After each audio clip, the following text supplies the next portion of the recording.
Hey everyone. This season has been such a rich journey sitting down with authors, spiritual directors, fellow moms, teachers, and just some of my most favorite people as we explore the Enneagram and our inner worlds. But as we move forward, I'm excited to share a shift in our focus towards more integrative work. We're going to begin weaving together the Enneagram with attachment theory and one of my favorite practices, parts work.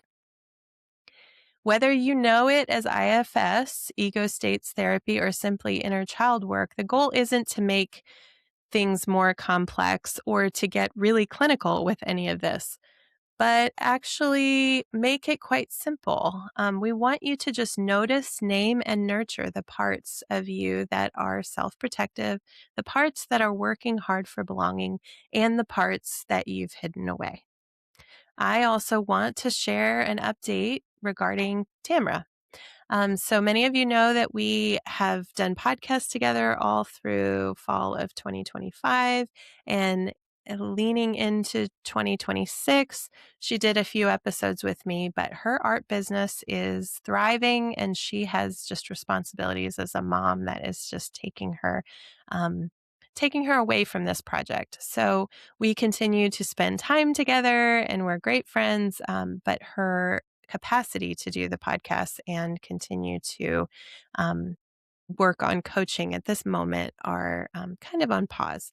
So she's continuing to learn and explore what that would look like in her next season of life to be a coach. So I'm excited about the opportunity to do solo episodes as well as continue to have helpful guests on to talk about their work and their stories. Moving forward, I will be hosting a mix of guest interviews and some solo podcasts. I'll be teaching more concepts and incorporating more spiritual formation, exploring how these systems integrate into our relationships with God, with ourselves, and with others. So I am so glad you are at the table with me. Let's continue this journey of integration together.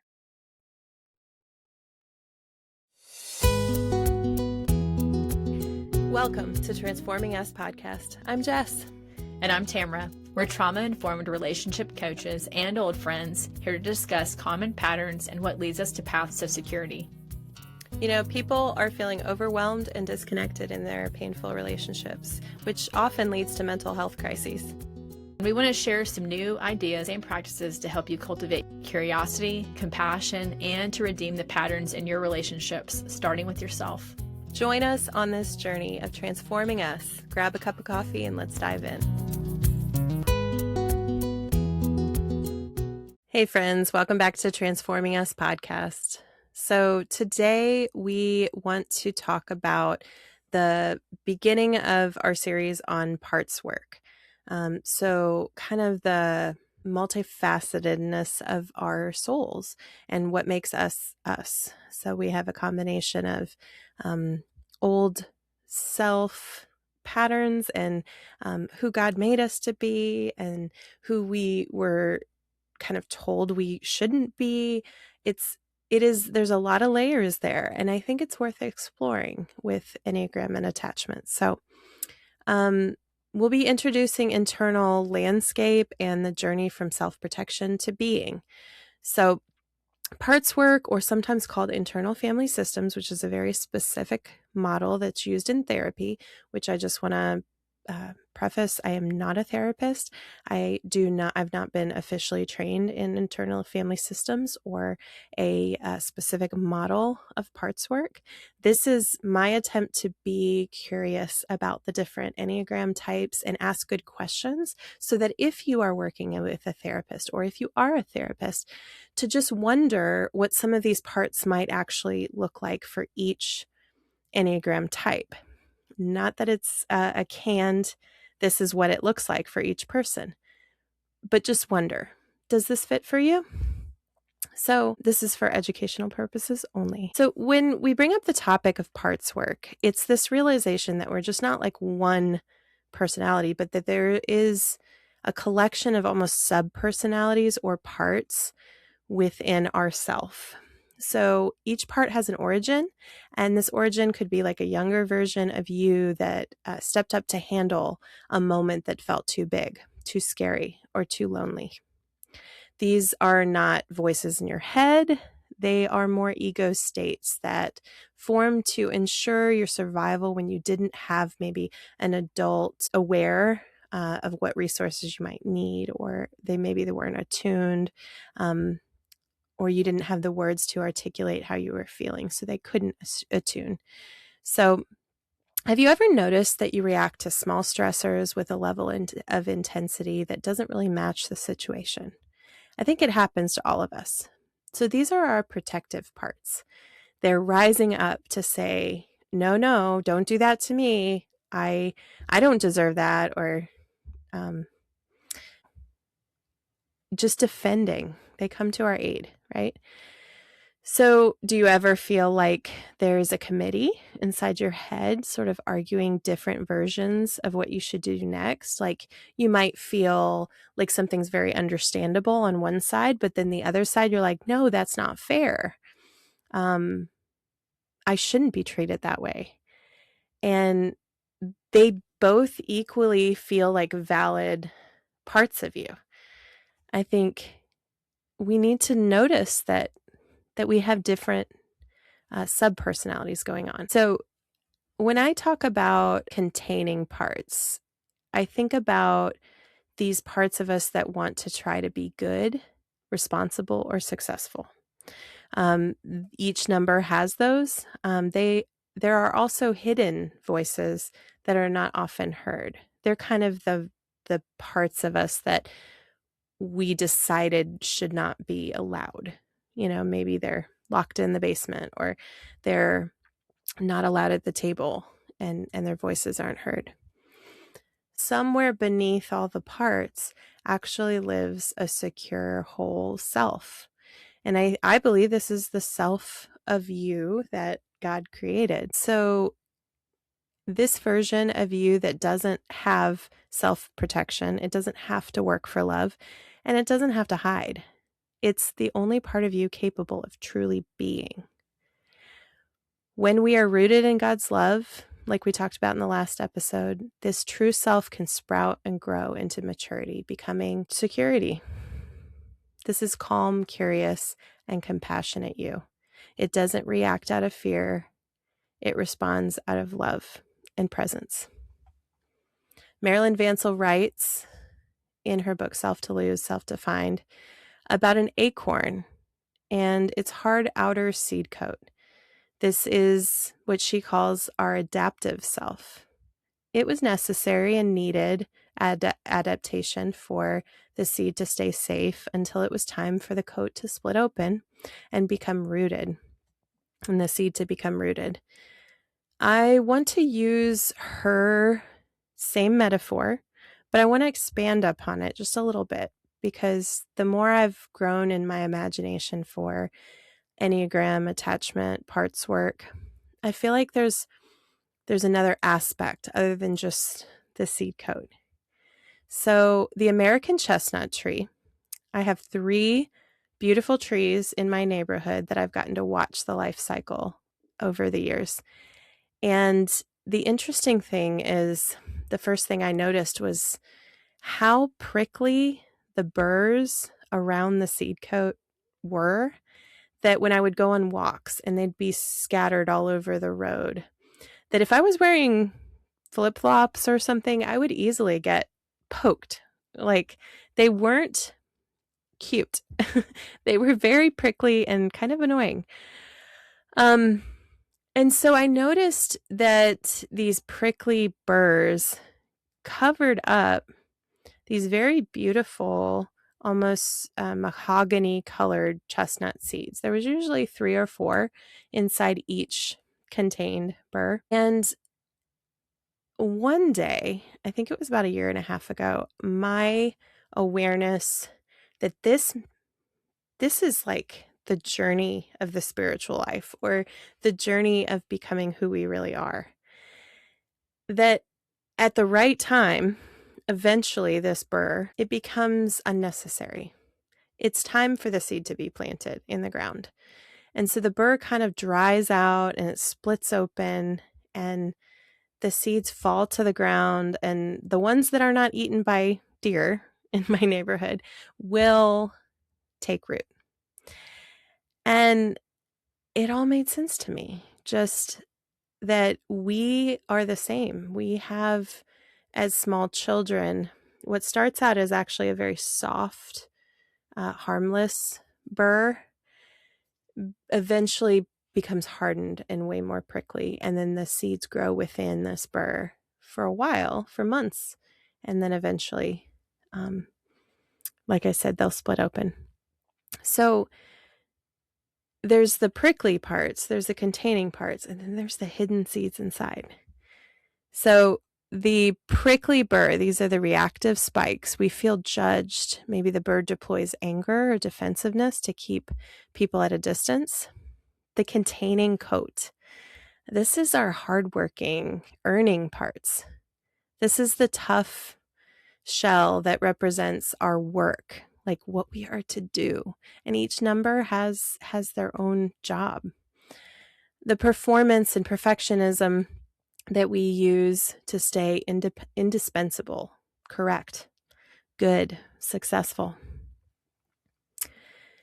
So then beneath this coat is the hidden seeds. These are the tender, vulnerable parts inside that carry our oldest wounds, you know? They're the parts that were kind of locked away, that shouldn't be seen.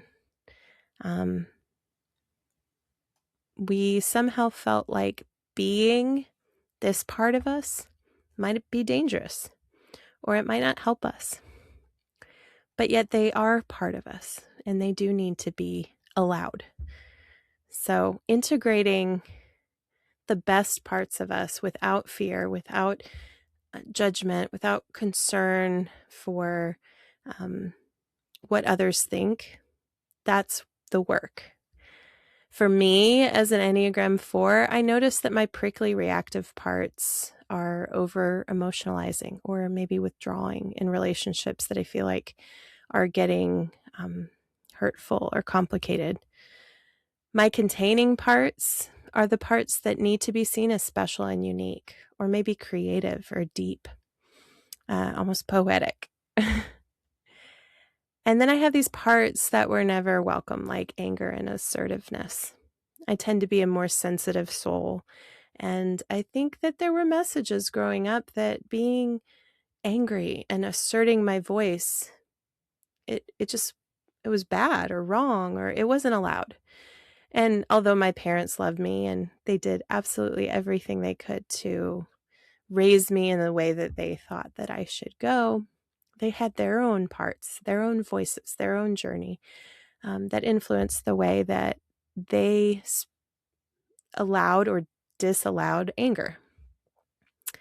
So my journey towards wholeness has been finding my voice and not waiting for others to affirm my specialness. You know, I don't need to be special and unique in the eyes of others. I just know that I am unique and special in the eyes of God already. There's nothing I need to do about it. I've learned to calm my prickly parts that want to over emotionalize or withdraw. Not perfectly. They still come up quite a bit, but at least I'm aware that they're there.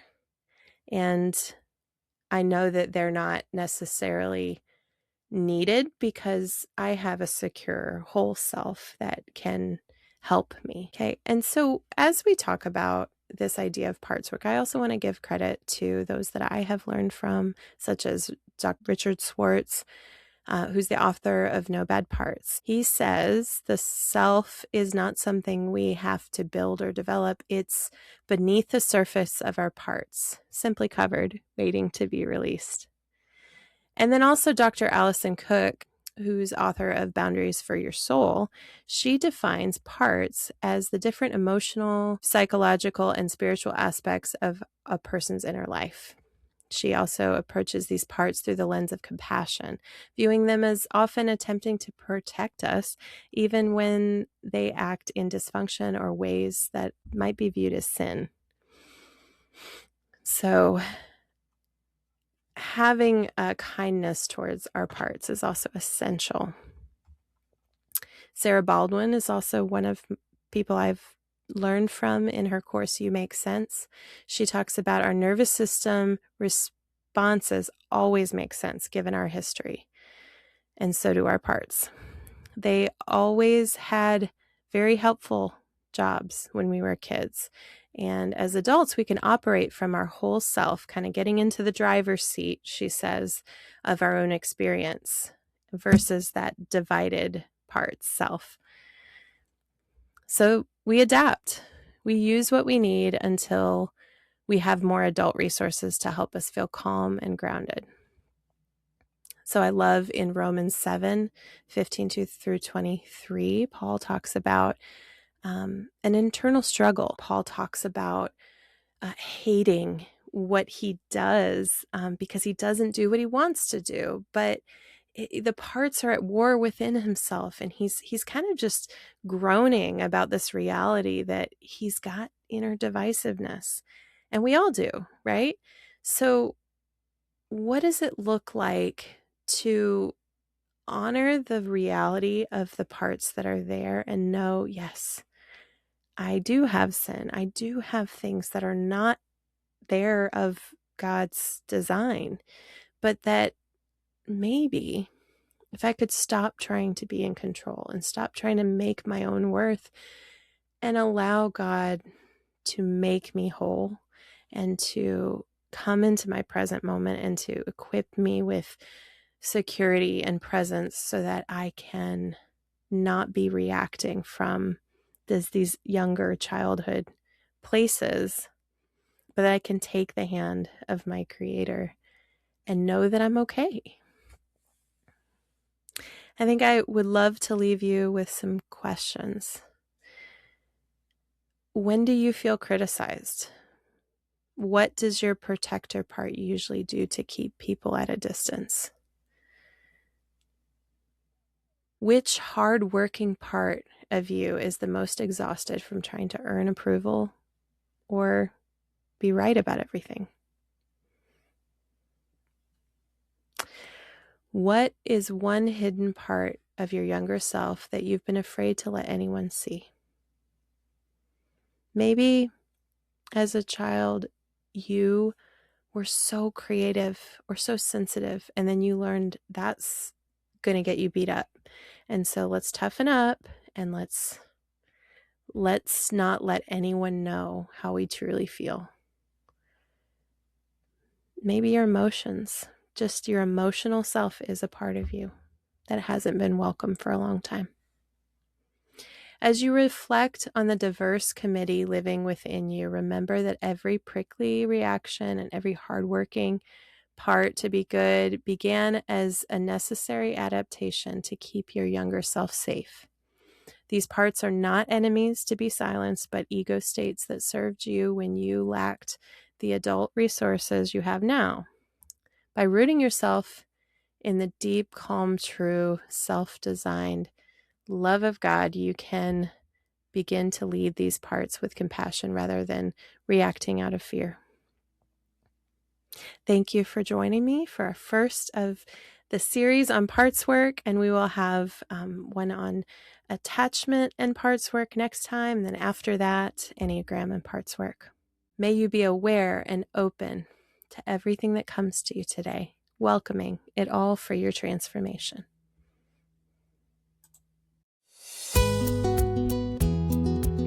Welcome to Transforming Us podcast. I'm Jess.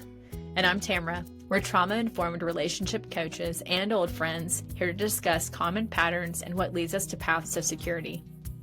You know, people are feeling overwhelmed and disconnected in their painful relationships, which often leads to mental health crises.